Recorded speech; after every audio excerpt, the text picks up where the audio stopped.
The far right is a broad group and constellation of different organizations and movements that roughly align around sort of three core ideas.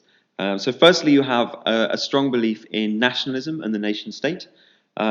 This nationalism can be towards a nation state that already exists, or it can be towards a future imagined nation state, or alternatively, it could be towards a nation state that exists in the past.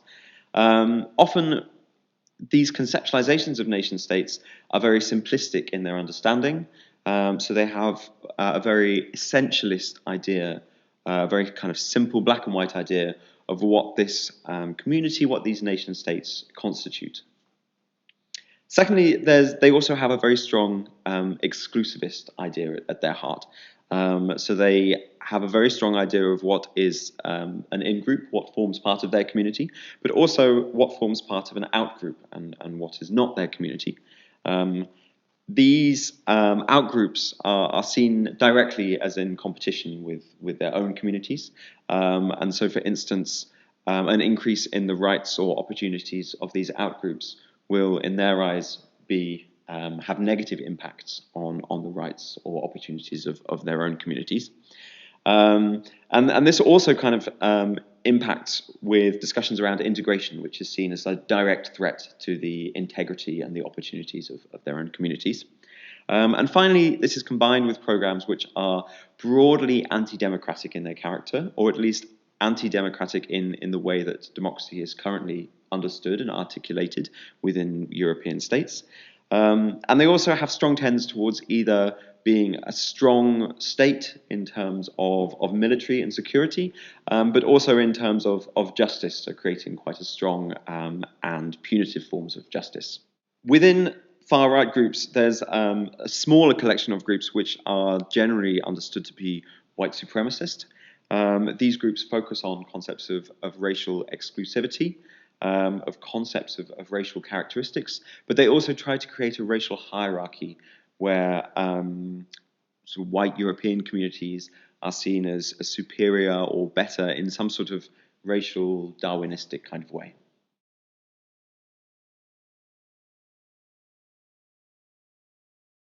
There are several examples of Europe at the far right that have developed in recent years. On the sort of the localized grassroots level, there are various different sort of neo-Nazi or neo-fascist groups that have developed that we're now seeing in places like Germany or in Italy, who sort of look back towards examples of fascism in the past. We also have the rise of far-right groups which are very concerned with concepts of racial supremacy and racial identity. We have attacks that are taking place towards minority groups, towards refugee communities or asylum communities. And we also have a large online network that has been developing over the last 10 or 20 years of far-right ideas and far-right communities.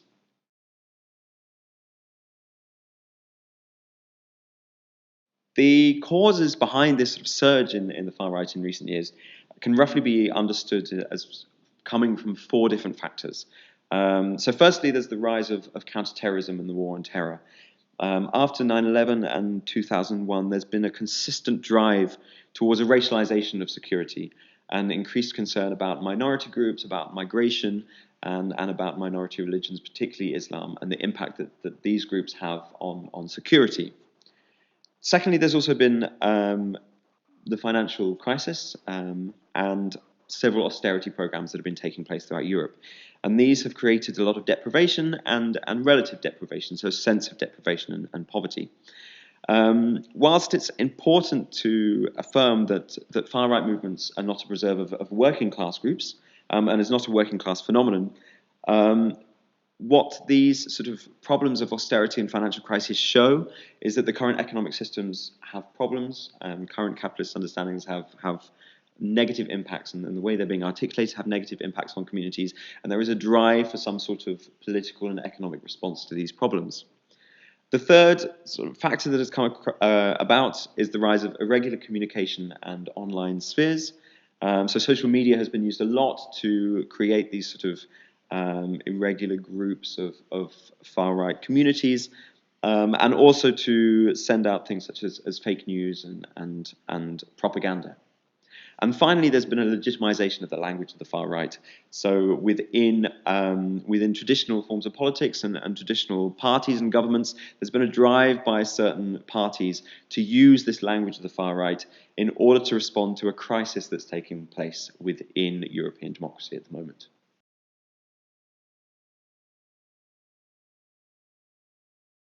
There are several implications of this rise of the far right. Firstly, of course, on minority communities. Minority communities now face lots of concerns in terms of safety, in terms of the language that's being used, and the impact that this has, not just on their everyday lives through racist attacks or articulations of Islamophobia and anti-Semitism in the street, but also on a more structural level, and the way that kind of political rhetoric and discourse has become more hostile towards minority groups. And this has led to polarization taking root throughout Europe.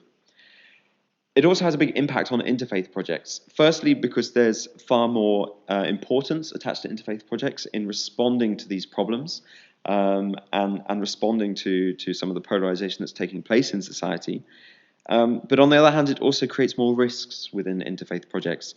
So you may face more concerns about backlashes from certain political groups or parties or movements within local communities, or there may be a concern over the risks involved from minority communities taking part in interfaith projects.